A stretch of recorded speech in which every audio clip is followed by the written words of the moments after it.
haybadda u dhaxaysa maxamed ibraahim cigaal iyo wixii ka dambeeyey maxamed ibraahim cigaal ayaa waraaq loo geeyey anigoo Gabiley jooga allah yarxamo intuna dhiman markaasaa lagu yidhi ninkan ina samatarihi waxaan buu sanad walba qoraa haddana Gabiley buu kastaba yimaadaa uu jooga haddeerna Gabiley buu jooga marka ha la soo qabto ha la xidho dadkii allah yarxame Xuseen Tanzani professor Xuseen Tanzani oo la jooga ayaa ii sheegay markaasuu waraaqdii buu ka qaaday sidaasuu u eegay markaasuu buu yidhi wuxuun buu qoray soo maaha haa rasaas miyuu soo qaatay maya de waraaqdii intuu dib ugu tuuray buu yidhi ininkuna ordoo qorade markaa wax isku qabay kalsooni buu isku qabay in qoraalku fasax yahay hadalku fasax yahay wixii nabadda rabshad gelinayaan hay dembi yihiin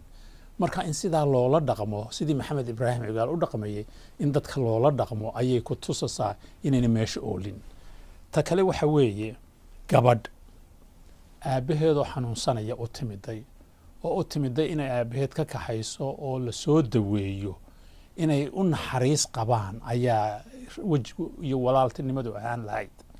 laakiinse inta dhowr bilood meeshii lagu hayo jeelkii ee telefoonkeegii la baadho